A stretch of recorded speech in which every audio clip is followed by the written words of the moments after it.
Dear students, welcome to my YouTube channel PSTP by Punj sir. प्यारे बच्चों, आज मैंने आप लोगों के लिए बहुपद का क्लास नंबर 3 लेके आया है। जैसा कि अगर आप चैनल को मेरा फॉलो करें तो वहाँ आप देखें कि बहुपद का मैंने बेसिक में पार्ट 1 पार्ट 2 अपलोड किया था। ये पार्ट 3 है, यानी तीसरा है। बच्चों, ये क्लास 10 चैप्टर नंबर 2 बहुपद की हम लोग बात कर रहे हैं। तो यहाँ पर जो बेसिक में हम लोगों ने बताया था उसमें से हमारा सारा एक्सरसाइज बन जाएगा, लेकिन एक्सरसाइज 2.1 में ग्राफ है। तो बच्चों, ग्राफ को पढ़ने के लिए हम लोग थोड़ा सा बेसिक और पढ़ेंगे। तो यहाँ आप नोट कर सकते हैं, जहां तक आपने बेसिक लिखा था उसके आगे आप कॉपी पर लिखें basic concept for exercise 2.1।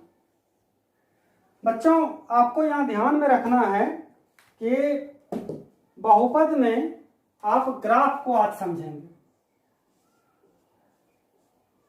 Graph, बहुपद का ग्राफ। ऐसे तो ग्राफ का लंबा क्लास है, लेकिन आपका सिलेबस जो है वो आप फॉलो कीजिए अपने सिलेबस को। Suppose that x dash y और वाई डैश। बच्चों, बस एक सेकंड में आ रहे हैं, आप लोग उतारें। ठीक है बच्चों, आगे बढ़ते हैं कि ये वाला जो हमारा है वो मूल बिंदु कहलाता है, जिसका निर्देशांक हमेशा 0 0 होता है। एक्स इधर वाला हमेशा पॉजिटिव होता है, एक्स डैश बोले तो इधर नेगेटिव होता है, वाई हमेशा पॉजिटिव होता है और वाई डैश हमेशा नेगेटिव होता है। बच्चों, यहाँ पर नोट में आप दो बात जरूर याद रखेंगे। पहला कि एक्स अक्ष पर y का मान सदैव, y का मान हमेशा 0 होता है। शायद आपको नहीं समझ में आया होगा, मैं 2-4 ग्राफ बताऊंगा तो फिर आपको क्लियर हो जाएगी। तो चलिए आइए समझते हैं, इस ग्राफ को अच्छे से हम लोग समझते हैं। एक अक्ष पर y का मान हमेशा 0 आता है। बच्चों, अब मान लेते हैं एक लाइन हम इस तरीके से, पहले इसको समझने के लिए हम 1 2 3 -1 -2 -3 1 2 और 3 ले लेते हैं। अब एक लाइन को हम यहां से दौड़ा रहे हैं, ध्यान दीजिएगा। वो लाइन एक यहां से लाइन क्रॉस किया, फिर यहां से 2 से क्रॉस करते हुए मान लीजिए यहां तक आ गया। तो ये लाइन एक बार x को क्रॉस किया, फिर एक बार x को क्रॉस किया और एक बार ये y को क्रॉस किया, यानी 2 बार x को और एक बार y को क्रॉस कर गया ये लाइन। अब आगे देखते हैं कि यहां का निर्देशांक क्या होगा। सपोज दैट पहला a पर क्रॉस किया, दूसरा b पर क्रॉस किया और तीसरा c पर क्रॉस किया, तो आप इसमें से a का निर्देशांक क्या लिख पाओगे?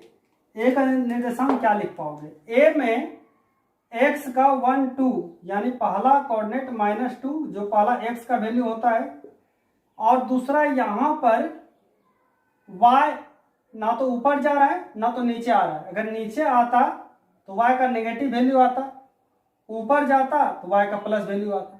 तो ये अपने अक्ष पे ही रह जाता है, इसी कारण से यहाँ y 0 हो जाता है।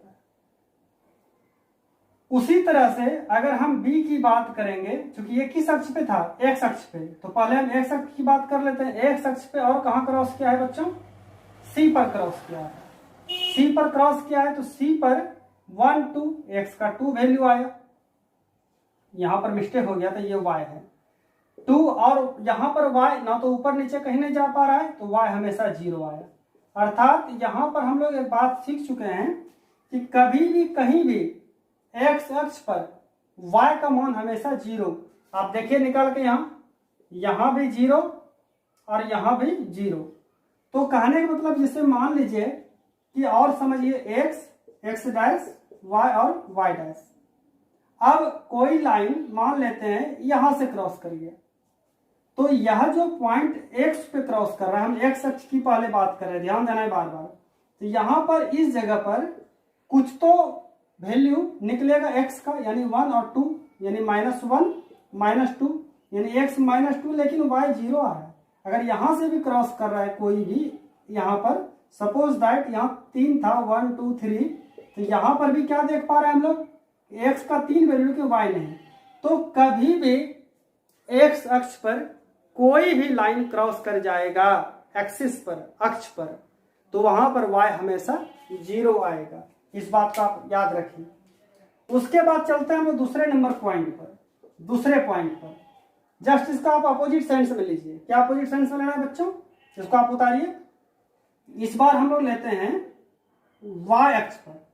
y अक्ष पर x का मान हमेशा 0 होता है। ये दूसरा पॉइंट था हमारा, y अक्ष पर x का मान 0 होता है। अब देखिए, चलिए इस ग्राफ को आप समझिए कि सपोज यहां पर जो है y अक्ष ये था, इस पर ये लाइन कोई क्रॉस कर गया है, तो b पर क्रॉस किया था हमने ए सी, ये दोनों किसको क्रॉस किया था, x अक्ष को क्रॉस किया था। लेकिन y का b जो हमेशा y को क्रॉस कर रहा है, ये y लाइन है, तो y पर जब क्रॉस किया तो 1 2, y का 2 वैल्यू जा रहा है, लेकिन x का वैल्यू तब निकलता जब कुछ आगे और कुछ पीछे जाता। तो कहीं नहीं जाने की वजह से ये हमेशा 0 में चला जाता है। बच्चों इस तरीके से एग्जांपल और हम लोग देखेंगे। पहले याद रखना ये y अक्ष की हम लोग बातें करनी। जैसे सपोज दैट x डैश और y डैश ले लेते हैं। अब यहां पर कोई लाइन ये क्रॉस किया, यहां की बात कर रहे हैं, तो 1 है 2 है। तो बच्चों जहां पर भी ये क्रॉस कर रहा है वहां पर 2 वैल्यू तो हमारा y दे रहा है, लेकिन x कोई वैल्यू नहीं दे पाएगा, क्योंकि x का वैल्यू तब निकलता है जब थोड़ा सा आगे पीछे जाते हैं। एक्सिस पे, अक्ष पर है कोई लाइन, सपोज दैट यहां से क्रॉस कर रहा है y पर, वहां यहां से कोई लाइन क्रॉस कर रहा है, तो यहाँ -1 -2 -3 -4, तो इस जगह पर 3 पर क्रॉस किया तो y -3, लेकिन x आगे पीछे नहीं जाने के कारण यहाँ 0 हो जाता है। इस प्रकार से हम लोग याद रखेंगे y अक्ष पर x का मान सदैव 0 होता है। बच्चों अगर आपको ग्राफ समझ में नहीं आती है तो आप सिंपल याद रखेंगे कि x अक्ष पर y 0 और y अक्ष पर x का मान हमेशा 0 होता है। बच्चों आगे बढ़ते हैं। चलिए इस तरीके से हम लोग इस ग्राफ को समझ चुके हैं। बस इतना सा ही बेसिक था। हम लोग एक्सरसाइज की ओर चलते हैं, एक्सरसाइज की ओर चलते हैं। आपके पास बुक होगा, आप बुक को अगर फॉलो कर रहे हैं आप बुक को निकाल के बैठिए। आप देखिए हम लोग साइड में यहां पर लिख देते हैं बगल में कि हम लोग पढ़ रहे हैं अब 2.1 का एक्सरसाइज पढ़ने जा रहे हैं। बच्चों जैसा कि हम किताब में देख पा रहे हैं कि 2.1 में स्पष्ट रूप से लिखा है कि बहुपद px के लिए y इक्वल टू अगर px है और उसका ग्राफ की आकृति नीचे दिया हुआ है 2.10 में दिया है, तो हर स्थिति में px में शून्यकों की संख्या ज्ञात कीजिए। हर स्थिति में px के लिए शून्यकों की संख्या ज्ञात कीजिए। बच्चों 2.1 की का क्वेश्चन नंबर पहला, जो उसमें से पहला नंबर क्वेश्चन जो हम लोग देख पा रहे हैं, उसमें से आपको ध्यान रखना है कि ग्राफ किस तरीके से ग्राफ क्रॉस किया। आप गौर से देखिए, x है, x डैश से, y है और y डैश से। बच्चों ग्राफ को यहां से क्रॉस करा दिया।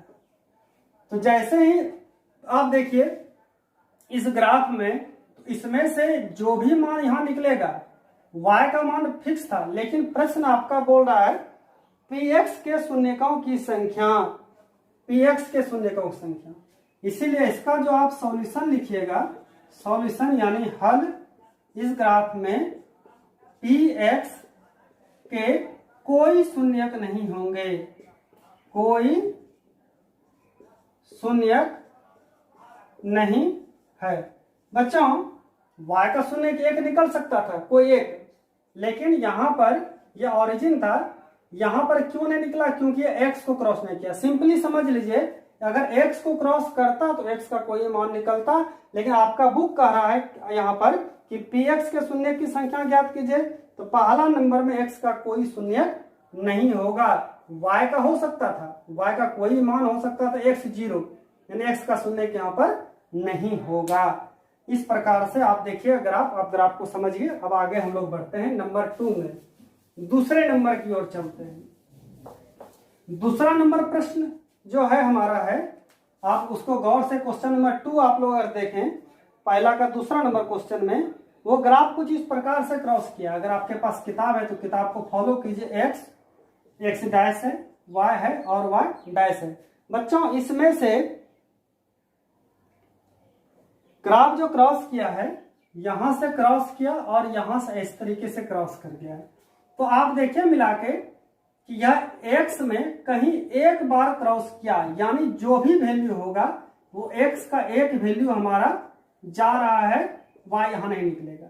हमको तो एक्स पूछा गया है, इसीलिए हम लोग प्रश्न के आधार पर कह सकते हैं एक्स का शून्यक है, यानी कह सकते हैं यहां पर प्रश्न में अगर हम इसका सॉल्यूशन बताना चाहें हल में कि पी एक्स के एक हल या एक शून्यक है, मतलब एक मान आप कोई भी निकाल के दिखा सकते हैं। नंबर 2 में, क्वेश्चन नंबर 2 का हल में एक हल जाएगा। बच्चों आप इसको उतारें या फिर आप जब बनाते हैं अगर आपको परेशानी हो रहा है तो आप वीडियो को थोड़ा सा पॉज कर करके आप उसको उतारें या स्क्रीनशॉट लेके आप देखें, जैसा आपको सुविधा महसूस हो उस तरीके से आप करेंगे। उसके बाद चलते हैं हम लोग आगे बढ़ते हैं। क्वेश्चन नंबर इसी का हम लोग तीसरा नंबर की बात करते हैं। तीसरे नंबर की बात करते हैं। तीसरे नंबर में आप गौर से देखिए, यह ग्राफ है। अगर मान लीजिए क्वेश्चन मैच नहीं किया तो घबराने की कोई बात नहीं है। एक बार यहां से क्रॉस किया, फिर यहां से जाके क्रॉस किया, फिर इधर से क्रॉस कर दिया, ऐसा ही बात है। अब देखिए एक बार यहां पर कुछ तो वैल्यू एक्स का निकल रहा है, वाई नहीं निकल रहा है। यहाँ पर कुछ तो वैल्यू एक्स का निकल रहा है, वाई नहीं निकल रहा है। और यहाँ कुछ तो वैल्यू एक्स का निकल पा रहा है और वाई नहीं निकल पा रहा है। ये हमारा मूल बिंदु था। तो बच्चों इस स्थिति में हम लोग क्या समझेंगे, इसका अगर क्वेश्चन देखा जाए तो आप गौर से देखिए, ये प्रश्न जो कह रहा था कि पी एक्स में शून्यकों की संख्या, तो इसमें से 1, 2, 3 बार क्रॉस कर रहा है। तो हल में क्या लिखेंगे, पी एक्स, मतलब जो भी एक्स का मान होगा, जो प्रश्न में पी एक्स लिखा, अगर पी एक्स नहीं लिखता तो आप कुछ और जो लिखता प्रश्न वही आप कहते। पी एक्स के शून्यकों की संख्या 1, 2, 3 जगह है, 3 है। पी एक्स में शून्य की संख्या कितनी है, 3 है, अर्थात 3 शून्यकों की संख्या बराबर 3। आप ऐसे ही रहने देते 3, यानी 3 बार x को क्रॉस किया तो 3 बार। प्रश्न अगर आपको कंफ्यूज करेगा बाबू तो वहां ये बता दे देगा कभी कभी कि y कितना होगा, तो y 1 बार क्रॉस किया तो 1 y होगा। हम इसको मिटा रहे हैं, आप लोग ध्यान दीजिए। आगे चलते हैं अब हम लोग क्वेश्चन नंबर 4 की ओर अगर हम लोग बात करेंगे तो क्वेश्चन नंबर 4 में देखिए क्या है, उसी का चौथा नंबर ग्राफ समझिए। चौथा number graph x dash y और वाई डैश। ग्राफ कुछ यूं घूम गया है, इस तरीके से ग्राफ है।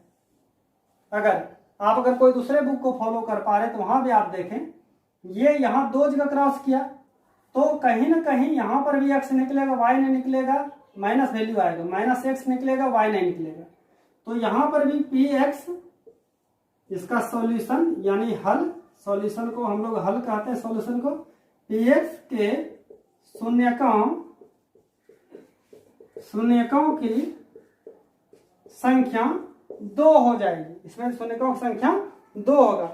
बच्चों इसी प्रकार से अगर हम लोग आगे देखें 5वां नंबर प्रश्न में, तो 5वां नंबर एक्स डैश वाई और वाई डैश। तो इस प्रकार से यह जो प्रश्न है, एक बार देखिए यहां से क्रॉस कर रहा है, फिर इधर क्रॉस किया, फिर यहां गया, फिर इधर आ गया। अगर आपके पास बुक है आप देखिए कितने जगह क्रॉस कर रहा है, 1 एक्स 2 3 4, यानी 4 बार ये क्रॉस कर रहा है। तो हमारा एक्स का वैल्यू 4 निकलने की पॉसिबिलिटी होती है। इसीलिए इसके जो हल में हम लोग क्या लिखेंगे, इसके हल में हम लोग लिखेंगे पी एक्स के शून्यकों की संख्या या हल, शून्यकों की संख्या हमारा 4 है। प्यारे बच्चों, अब अगर मैं 6 नंबर प्रश्न की बात करूं तो आप ध्यान से देखेंगे ग्राफ किस तरीके से आपका है।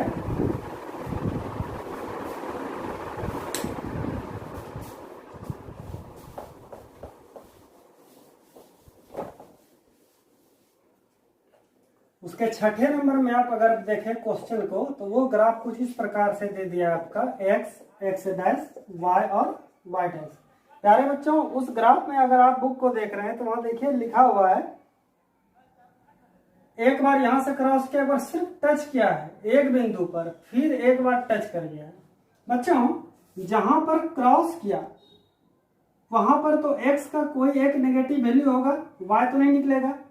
अब देखिए, अगर कोई एक्सिस को थोड़ा सा भी क्रॉस करता है तो दो वैल्यू आएगा, लेकिन अगर उसको सिर्फ टच करके जा रहा है तो वहां पर एक ही पॉइंट को काउंट करना है, अर्थात यहां पर भी x का एक वैल्यू निकल सकता है और यहां पर भी टच कर रहा है, यानी यहां पर भी x का कोई एक वैल्यू निकलेगा।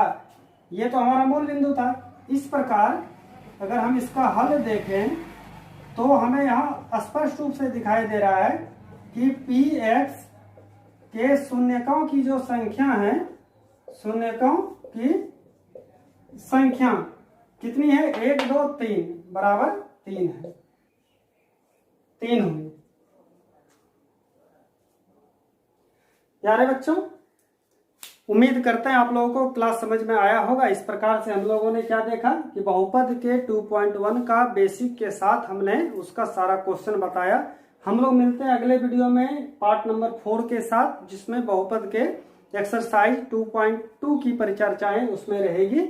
और इसी तरह से आप हमारे साथ चैनल पर बने रहे। प्यारे बच्चों, आप लोगों को बहुत बहुत धन्यवाद कि आपने मेरे क्लास को बहुत ही उत्साहपूर्वक अटेंड किया है। इसके लिए आप लोगों को बहुत बहुत धन्यवाद।